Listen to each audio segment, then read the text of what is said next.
Hello नमस्कार good morning everyone. आज हम यहाँ पर एलडीसी में साइंस के जितने भी टॉपिक दे रखे हैं उन सभी की चर्चा करेंगे। तो सबसे पहले मानव रोग पढ़ेंगे, तो क्लास को ज़्यादा से ज़्यादा शेयर कीजिए और चैनल को सब्सक्राइब करके बेल आइकन प्रेस करके नोटिफिकेशन ऑल कर दीजिए ताकि आने वाली वीडियो की नोटिफिकेशन आपके पास आ सके। सबसे पहले बात करें मानव रोग। रोग किसे कहते हैं? रोग किसे कहते हैं? रोग किसे कहेंगे? मानव शरीर की वह अवस्था जिसमें व्यक्ति अपनी क्षमता के अनुसार कार्य नहीं कर पाता है, वो चाहकर भी अपनी क्षमता के अनुसार कार्य नहीं कर पाता है, उसे बोलते हैं मानव रोग। मानव रोग किनसे होते हैं? मानव रोग होते हैं रोग कारकों से। तो हम रोग कारक किन्हें कहेंगे? रोग कारक। रोग कारक किन्हें कहेंगे? वे सूक्ष्म जीव जो शरीर के अंदर जाकर रोग उत्पन्न करते हैं उनको बोलते हैं रोग कारक। उसके बाद ये रोग कारक कहाँ से आते हैं? इन रोग कारकों को कौन लाता है? रोग वाहक। रोग वाहक।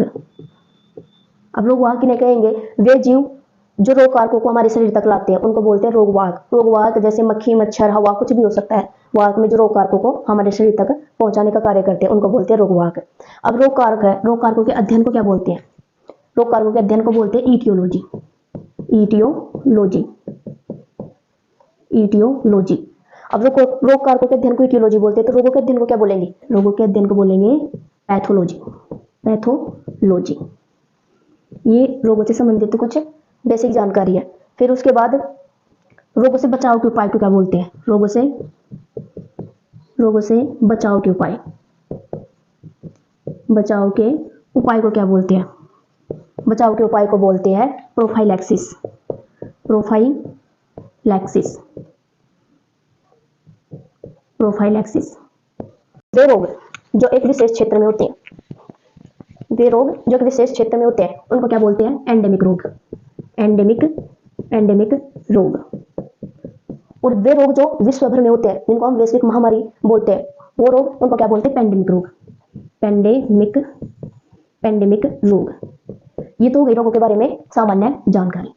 यहाँ से तो एग्जाम में पूछने लायक कुछ भी नहीं है, थोड़ी बहुत जानकारी। उसके बाद हम रोगों के प्रकार पढ़ेंगे। रोगों के प्रकार। रोग कितने प्रकार के होते हैं? रोगों के प्रकार।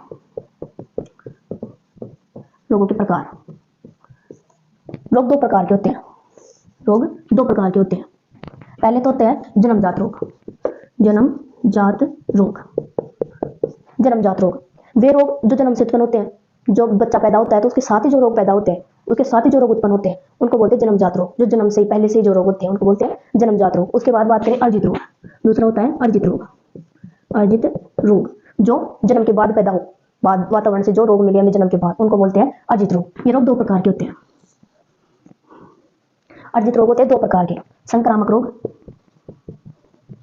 संक्रामक रोग और असंक्रामक रोग। असंक्रामक। अब संक्रामक रोग किन्हें कहेंगे? सीधी सी बात है, जो रोग एक व्यक्ति से दूसरे व्यक्ति में फैलता है उनको संक्रामक रोग कहेंगे। असंक्रामक जो रोग एक व्यक्ति से दूसरे व्यक्ति में नहीं फैलते उनको असंक्रामक रोग कहेंगे। इनमें एक मुख्य बात है, ये सजीव कारकों से होते हैं। ये रोग है जो सजीव कारकों से होते हैं। संक्रामक रोग होते हैं सजीव कारकों से और असंक्रामक रोग होते हैं निर्जीव कारकों से। ये होते हैं निर्जीव कारकों से। ये रोग होते हैं निर्जीव कारकों से। जैसे असंक्रामक रोगों की बात करें तो जैसे कैंसर, आंखों के रोग, आंखों के रोग, हार्मोन से संबंधित रोग, हार्मोन से संबंधित रोग, संबंधित रोग, यह है असंक्रामक रोग। उसके बाद संक्रामक रोग। ये रोग होते हैं 5 प्रकार के। 5 प्रकार के होते हैं। जीवाणुजनित रोग नंबर 1, जीवाणुजनित रोग। जीवाणुजनित रोग नंबर 2, विषाणुजनित रोग। विषाणुजनित रोग। विषाणु क्या होते हैं? ये विषाणु शरीर से बाहर होते हैं तब निर्जीव होते हैं और शरीर के अंदर जाते ही ये सजीव का कार्य करने लग जाते हैं, इसलिए विषाणु को क्या बोलते हैं? सजीव और निर्जीव के बीच की कड़ी बोलते हैं इसको। उसके बाद प्रोटोजोआ से होने वाले रोग। प्रोटोजोआ से होने वाले रोग। उसके बाद कवक से होने वाले रोग, कवक, फंगस, कवक। और 5वां है कर्मी से होने वाले रोग।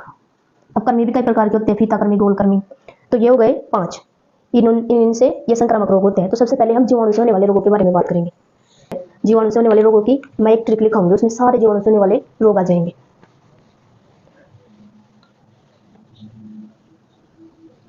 जीवाणु से होने वाले रोग। सबसे पहले बात करें नंबर 1 संक्रामक रोग में जीवाणु जनित रोग, जीवाणु जनित रोग, जीवाणु जनित रोग जिसको हम बोलते हैं बैक्टीरिया, बैक्टीरिया से होने वाले रोग। तो इसके इनके रोगों को याद करने की एक ट्रिक है, वो ट्रिक है पंडित का टीका न्यू हो गया शिव जी, शिव जी। मतलब कोई बच्चा है वो भाग के आ रहा है और शिव जी से आके बोल रहा है कि हमारा जो पंडित है उसका जो टीका जो तिलक करता है वो नया हो गया, पंडित का टीका न्यू हो गया शिव जी। शिव जी को आकर बता रहा है कि पंडित का टीका न्यू हो गया। इसमें जीवाणु से होने वाले सारे रोग आ गए।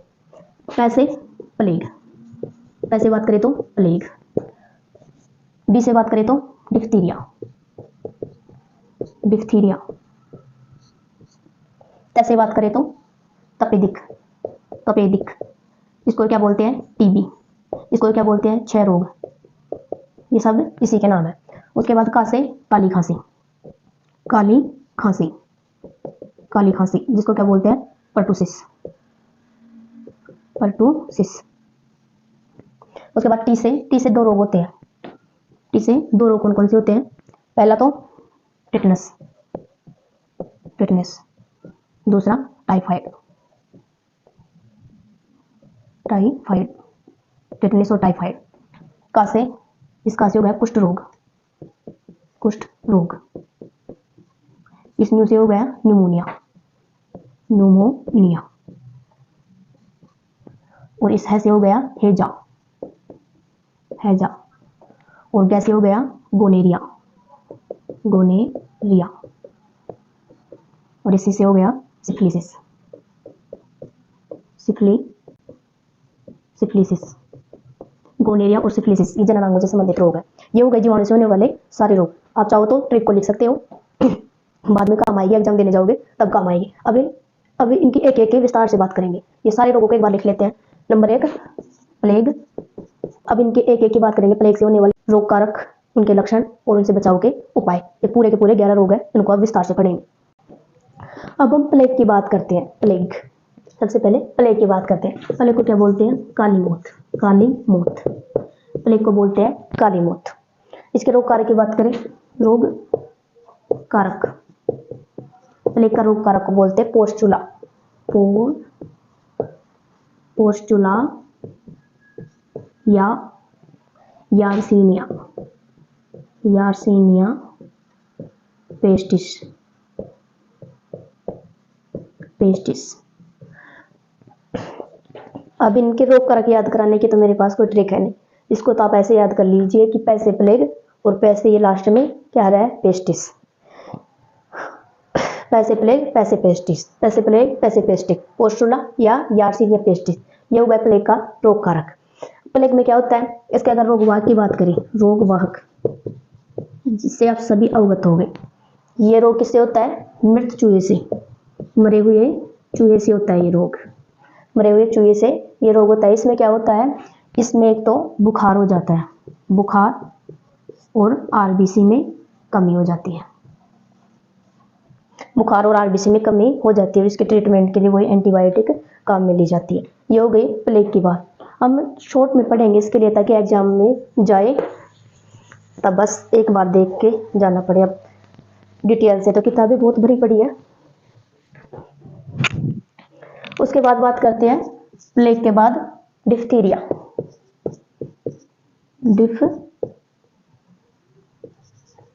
Diphtheria, diphtheria.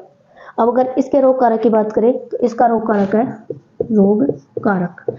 इनके रोग कारक याद करने के लिए ज़्यादा माथापच्ची नहीं करनी पड़ेगी। उसमें तो पैसे प्लेग पैसे पेस्टिस ऐसे हो गए। इसमें क्या है? इन रोगों में क्या है? ज़्यादातर रोगों में जो रोग का नाम है ना वो रोग कारक के पीछे आ जाता है, जिससे हमें याद करने में आसानी होती है। जैसे अब डिप्थीरिया है, डिप्थीरिया का रोग कारक है कोर्नोबैक्टीरियम, कोर्नोबैक्टीरियम डिफ्थेरी, डिफ्थेरी, डिप्थीरिया डिफ्थेरी ये आ गए इसके पीछे। तो इसमें ये रोग कारक याद करने में माथापच्ची नहीं करनी पड़ेगी। Diphtheria corynebacterium diphtheriae. Diphtheria, corynebacterium diphtheriae. अब इस रोग की बात करें, ये रोग हवा द्वारा फैलता है, हवा द्वारा फैलता है, और छोटे बच्चों में ये ज़्यादा कच्चा दूध पीने से ये रोग होता है डिप्थीरिया। इसमें क्या होता है, इसमें जो हमारी श्वास नली है उसमें सफ़ेद झिल्ली हो जाती है, जिससे श्वास लेने में दिक्कत होती है। लक्षण की बात करें तो इसमें क्या होता है, श्वास लेने में दिक्कत हो जाती है, श्वास नली में सफ़ेद झिल्ली बन जाती है, जिससे श्वास लेने में दिक्कत होती है। अगर इसके लिए एक टीका लगाया जाता है, डिप्थीरिया के लिए एक टीका लगाया जाता है जिसको हम बोलते हैं डीपीटी का टीका। अगर ये टीका 3 रोगों में काम में लिया जाता है, डी से डिप्थीरिया, पी से पर्टुसिस, जिसको हम क्या बोलते हैं, काली खांसी, और टी से टिटनस। डिप्थीरिया,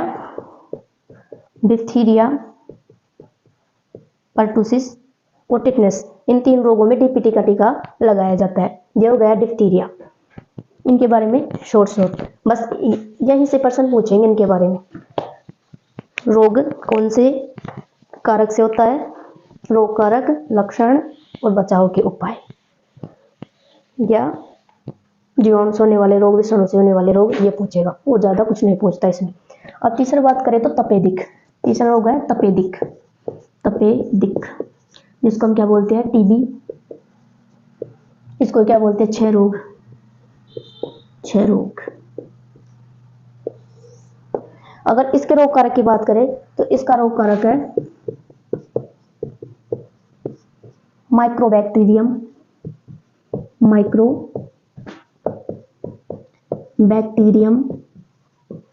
इसका नाम बहुत बड़ा है, लेकिन याद ये सबसे ज्यादा करते हैं। माइक्रोबैक्टीरियम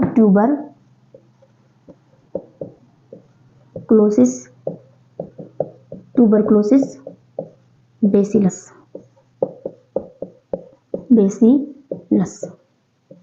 ये हो गया रोग कारक, किसका, टीबी का रोग कारक। अभी हमें केवल माइक्रोबैक्टीरियम याद करनी है। ट्यूबरक्लोसिस बेसिलस तो ये टीबी की फुल फॉर्म है, टी से ट्यूबरक्लोसिस, बी से बेसिलस, याद हो गया। टीबी का रोग कारक माइक्रोबैक्टीरियम ट्यूबरक्लोसिस बेसिलस। अब इसके क्या लक्षण है, इसके अगर लक्षण की बात करें, इसमें क्या होता है, छींक, लगातार खांसी, वजन में कमी।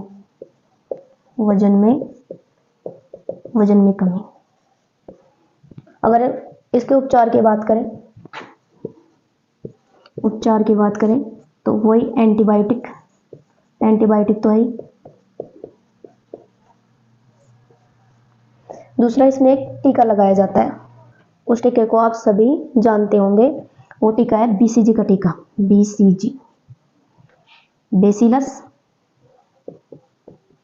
Bacillus Calmette Guerin. ये हो गए इसके बचाव के उपाय। टीबी, अब टीबी से संबंधित एक कार्यक्रम चलाया गया था, वो कार्यक्रम किसने चलाया था, भारत सरकार ने। उस कार्यक्रम का नाम है डोट्स, DOTS, डोट्स नामक कार्यक्रम। टीबी से संबंधित एक कार्यक्रम है डोट्स की फुल फॉर्म है direct observation treatment with short course. Direct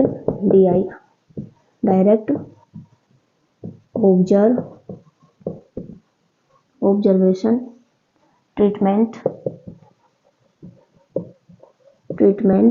with short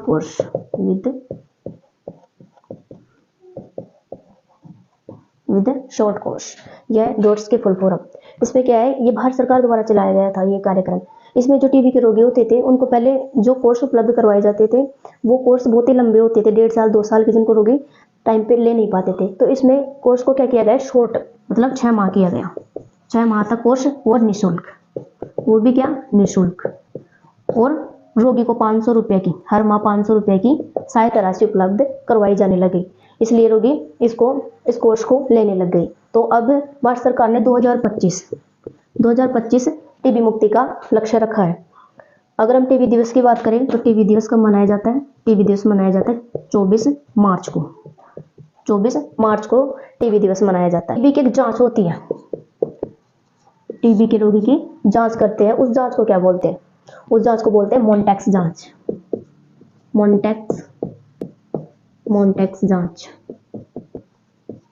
ये हो गई टीबी की जांच। यहाँ पर टीबी खत्म हो जाती है। चौथा रोग है काली खांसी। काली खांसी, इसको हम क्या बोलते हैं? पर्टुसिस।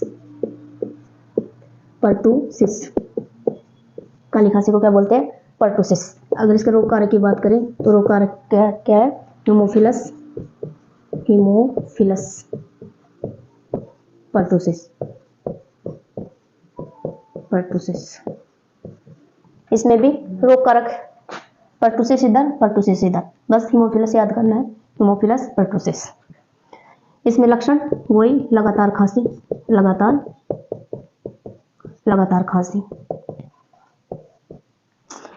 खांसी। और उपचार की बात करें तो डीपीटी। इस डीपीटी के टीके को क्या बोलते हैं? इसको बोलते हैं ट्रिपल एंटीजन। ट्रिपल एंटीजन क्यों बोलते हैं? क्योंकि ये 3 बीमारियों में काम आता है, डिप्थीरिया, पर्टुसिस और टिटनेस। 3 बीमारियों में काम आता है, इसलिए इसको क्या बोलते हैं? ट्रिपल एंटीजन बोलते हैं। काली खांसी के बाद आता है टिटनेस।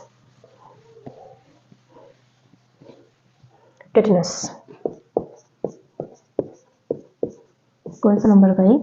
5। टिटनेस में क्या होता है? सबसे पहले इसके रोग कारक की बात करते हैं। इसका रोग कारक है क्लोस्ट्रिडियम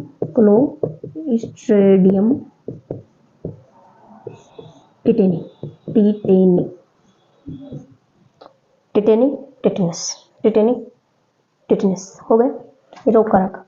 अब इसमें क्या होता है? ये रोग कब होता है? टिटनेस, कोई लोहा है वो बाहर पड़ा है, उसकी जंग लग गई, लोहे के जंग लग गई, और उससे हमने किसी व्यक्ति को चोट पहुंचा दी। किसी व्यक्ति को अगर चोट लग जाती है इस जंग लगे हुए लोहे से अगर किसी व्यक्ति को चोट लग जाती है तो उस स्थिति में टिटनेस होने की संभावना होती है। हालांकि हर बार टिटनेस नहीं होता है, पर टिटनेस होने की संभावना होती है। तो उस स्थिति में टिटनेस होता है। जंग लगी हुई लोहे की अगर हमारे शरीर में कहीं भी चोट लग जाती है तो टिटनेस हो जाता है। इसमें क्या होता है? हमारा जो जबड़ा होता है, जबड़े में क्या हो जाते हैं? अकड़न आ जाती है। और शरीर में ऐठन हो जाती है। लक्षण जंग लगे हुए लोहे से होता है। अगर लक्षण की बात करें तो जबड़े में अकड़न और शरीर में ऐठन हो जाती है। इसलिए तो इसको क्या बोलते हैं? जो लोक हो जाता है, जबड़ा अकड़न आ जाती है, लोक डिजीज। इसलिए इसको बोलते हैं जो लोक डिजीज। इसके उपचार के लिए टीका लगाया जाता है। कौन सा टीका? डीपीटी का टीका। टिटनेस में एक ही टीका, डीपीटी का टीका लगाया जाता है। इसके लिए डीपीटी का टीका लगाया जाता है। डीपीटी के टीके के अलावा इसके लिए एक इंजेक्शन भी लगाया जाता है। डीपीटी का टीका और एक एटीएस का इंजेक्शन लगाया जाता है।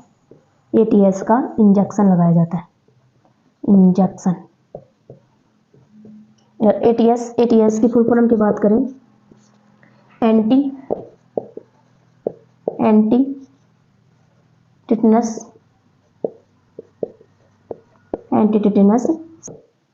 ये हो गई इसकी फुल फॉर्म। टिटनेस हो गया, उसके बाद आता है टाइफाइड।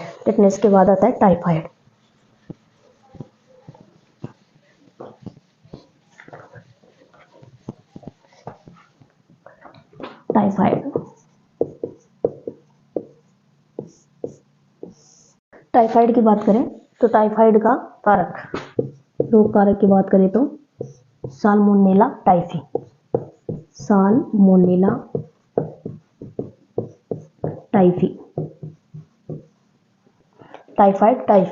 इसका भी हो गया। इसमें ज़्यादा झंझट नहीं है याद करने के लिए रोग कारक।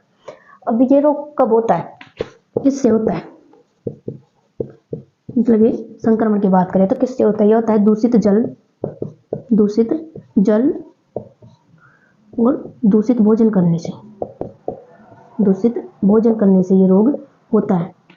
मतलब भोजन पे कोई मक्खी मच्छर आकर बैठ जाए, वो कारक ले आए, रोग कारक ले आए और हम उसको खा ले, तो इस प्रकार से ये होता है। इसमें क्या होता है, लक्षण की बात करें तो इसमें क्या होता है, शरीर पर दाने निकल आते हैं, शरीर पे दाने निकल आते हैं, छोटे छोटे दाने निकल आते हैं और हमेशा सिर दर्द रहता है, हमेशा सिर दर्द बुखार, ये इसके लक्षण है। उपचार की बात करें तो उपचार में वही एंटीबायोटिक।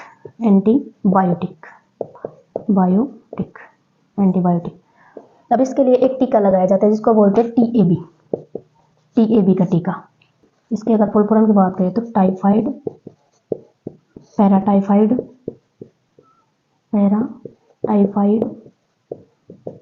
ए और बी, ये रोगी होते हैं। टाइफाइड, पैराटाइफाइड ए और बी ये रोगी होते हैं। तो ये टीका क्या करता है, टाइफाइड और पैराटाइफाइड के जो रोगी होता है, जो रोगी ए और बी होता है, उसको रोगों से लड़ने के लिए ये क्या करता है, रोग प्रतिरोधक क्षमता प्रदान करवाता है। ये टीएबी का टीका इसमें काम आता है। अब इसके बाद अगला रोग आता है कुष्ठ रोग। इसको हम क्या बोलते हैं, लेप्रोसी बोलते हैं। इसको हम लेप्रोसी बोलते हैं। अगर कारक की बात करें, रोग कारक की बात करें तो माइक्रोबैक्टीरियम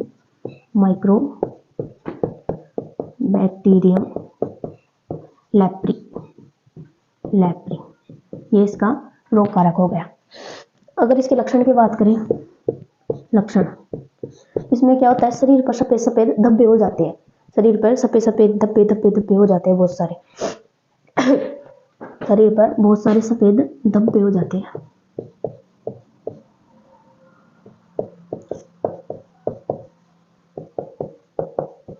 शरीर पर सफेद धब्बे हो जाते हैं। अगर संक्रमण की बात करें तो ये एक व्यक्ति से दूसरे व्यक्ति में क्या फैलता है। संक्रमण की बात करें तो ये जो इसका रोगी होता है, कुष्ठ रोग का जो रोगी होता है, उसके साथ लंबे समय तक संपर्क में रहते हैं, तब ये रोग फैलता है। और इसके उपचार के लिए अगर इसके उपचार की बात करें तो इसके उपचार के लिए एमडीटी यूज में ली जाती है। एमडीटी यूज में ली जाती है, जिसको क्या बोलते हैं, मल्टी ड्रग्स थेरेपी, ये काम में ली जाती है इसके उपचार के लिए। कुष्ठ रोग के बाद हम बात करते हैं न्यूमोनिया की।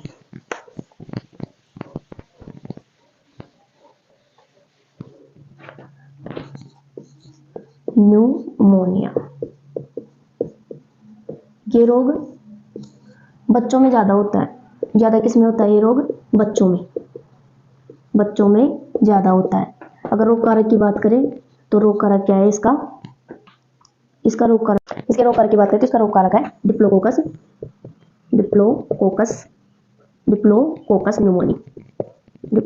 न्यूमोनी इसका रोग कारक है। लक्षण की बात करें, लक्षण वही खांसी, जुकाम, बुखार और फेफड़ों में पानी भर जाना। ये बच्चों में होता है। बच्चों के जो फेफड़े होते हैं उसमें पानी भर जाता है। इसके उपचार के लिए वही क्या, एंटीबायोटिक काम में ली जाती है।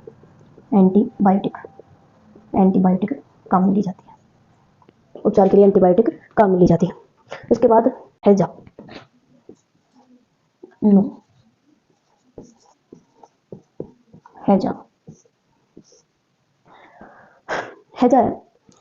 का रोग कारक क्या है, विब्रियो कोलेरा। हैजा का रोग कारक विब्रियो कोलेरा। किससे फैलता है संक्रमण, ये फैलता है दूषित जल और भोजन से।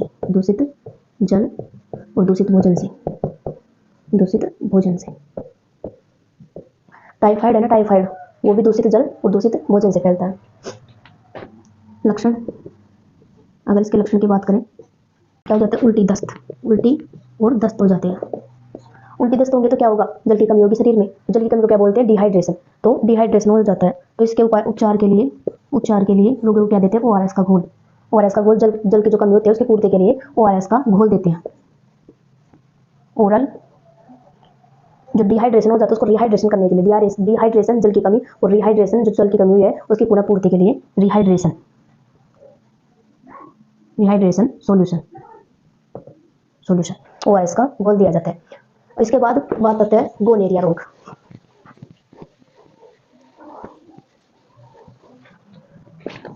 एक रोग है गोनेरिया। ये रोग भी जीवाणु द्वारा ही होता है। ये रोग है, इसके अगर कारक की बात करें, इसका रोग कारक है सिनेरिया गोनेरियाई।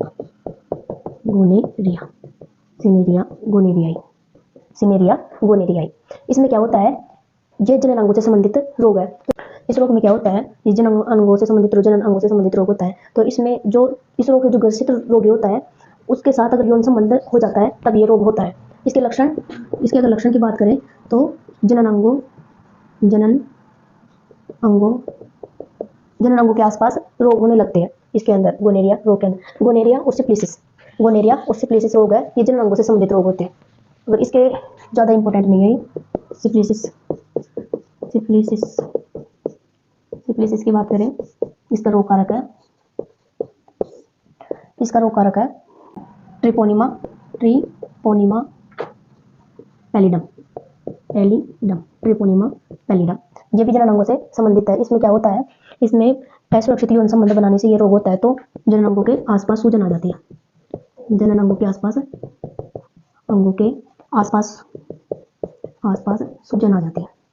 सूजन आ जाती है। तो इन रोगों के तो बस रोग कारक याद रखना, ये इतने इंपॉर्टेंट नहीं है। तो यहाँ पर हमारे जीवाणु जनित रोग खत्म होते हैं। कल हम विषाणु जनित रोगों के बारे में चर्चा करेंगे। तो आपको वीडियो कैसी लगी कमेंट बॉक्स में बताना, अगर कोई कमी हो तो हम सुधार कर लेंगे। और वीडियो को ज़्यादा से ज़्यादा शेयर कीजिए। धन्यवाद।